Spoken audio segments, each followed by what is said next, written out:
Hello, welcome to Water Sign Philippines. So, ito yung reading natin for water sign.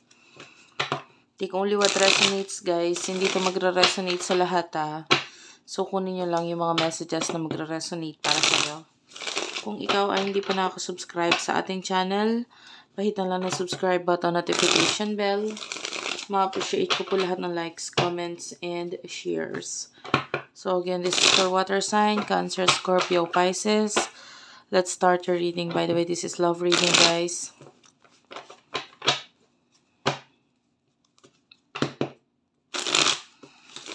For water sign.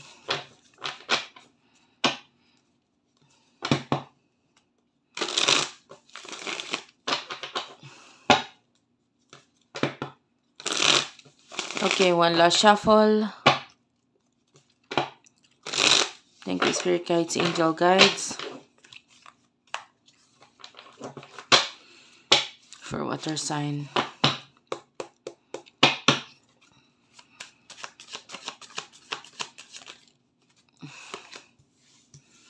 The Hierophant.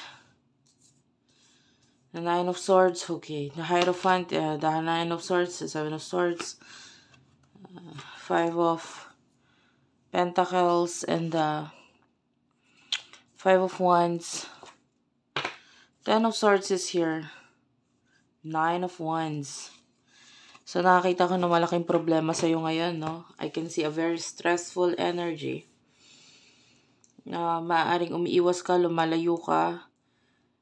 With this person, with the Hierophant, I mean, merong taong nagsisilbing parang teacher or maybe siya yung parang kailangan mong sundin all the time. Maybe this is a boss, manager, or feeling boss. I feel like, maybe nagkakaroon ng pag-aaway, paglalabanan,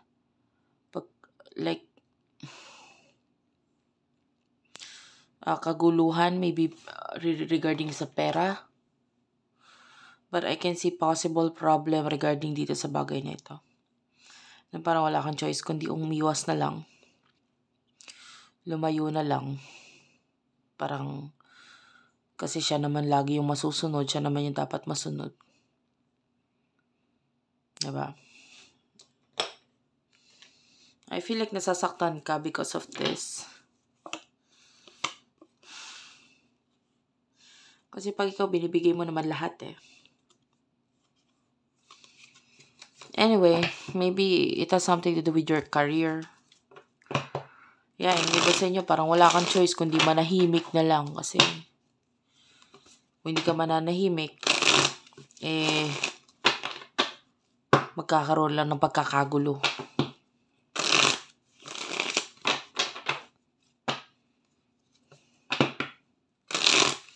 What is the advice regarding dito sa situation na ito? Ni water sign, ano yung advice regarding dito? Well, the advice for you, you do have here the Four of Cups. The Emperor is here. Okay. Seven of Wands. Four of Cups. I feel like kailangan mo, lalo na kung ikaw ay may kakayahan namang magsalita or mag-manage, or with the Emperor, this is you na may power ka naman to,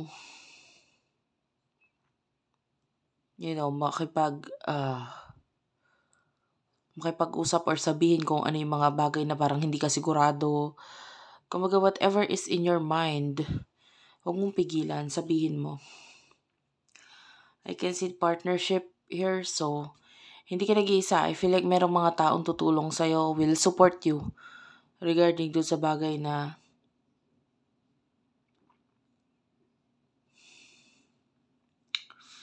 gusto mo sabihin.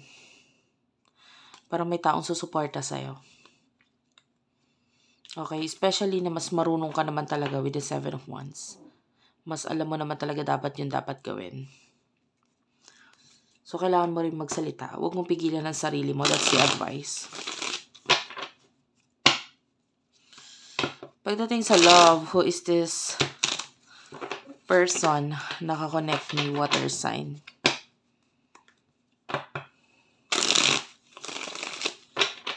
Sino itong person nakakonect ni water sign?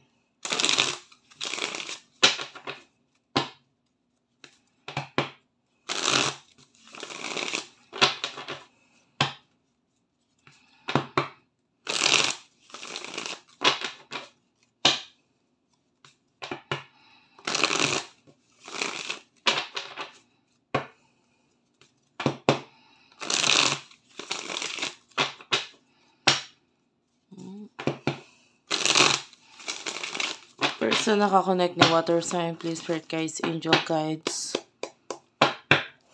Person nakakonect ni water sign. Okay, bottom of the deck is the Page of Pentacles, Taurus, Virgo, Capricorn. Ten of Wands is here, Six of Cups, Strength card, Judgment, and one more card, please, spirit guides, angel guides. Ace of Swords is here. Bottom of the deck is the Two of Cups. If you're in a relationship, I mean, you have to save money. The Four of Pentacles is here. Kailangan mo mag-save ng money with this person. Kasi nakikita natin na in the future, there's possible bagay, like pag-uusap, like maybe offers na it requires money. Pero maybe kailangan nyo mag-ipon. This is possible na mag-cause or magdulot na maging masaya ka. Maging masaya kayo. I can see possible na pagta-travel in the near future with this person. So, para mas ma-enjoy nyo, yung wala kayong worries, wala kayong isipin, na kahit hindi kayo magtrabaho ng ilang araw, okay lang. Because you have savings, you have money. So, ayun, inaanuhan ka. Sinasabihan ka ngayon na mag-ipon ka para hindi ka mahangamba. Na kahit mawalan ka ng or hindi ka makapagtrabaho ng ilang araw, okay lang. Okay, so I can see near or possible pagta-travel with this person pagdating sa love. And then, for some of you dealing with the past, hindi kayo let go nitong past na to. Maybe there's a pause or pahinga dito sa connection ninyo. But with the Strength card, masyadong matibay ang pinagsamahan ninyo, ang connection ninyo nitong past na ito. Maybe you're dealing with your soulmate with the Judgment. And with the Ace of Wands, laging Ace of Swords, Gemini, Libra, Aquarius energy, lagi ka nasa isip nitong person na ito, hindi kanya basta-basta ila-let go. Hindi kanya ila-let go. Hindi kanya ila-let go. Okay, paulit-ulit ko sila sabi kasi maaaring ilang beses mo naramdaman na parang nila-let go ka na niya, na ayaw na niya, na parang bibitawan ka na niya, hindi siya bibitaw. Lalo pa ngayon na parang may pinangahawakan na siya, na maybe memories or words mula sa'yo, or maybe may nagiging dahilan siya lalo para hindi mag-let go ngayon. Hindi kanya basta-basta i-let go. What will happen in there? For some of you dealing with, I mean, if you're single, I feel like masyado magulo utak mo pagdating sa love. So, so that's why yung relationship, kahit napakadali lang para sa'yo makuha, kasi may mga tao naman na willing makipagrelasyon sa'yo, parang mahirap kasi magulo ang utak mo. Okay? What will happen in the near future for you? Water sign, near future for water sign, please.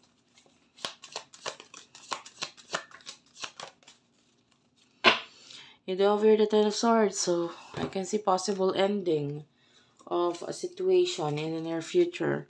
Lalo na the Tower is here. You do have here the, ano to?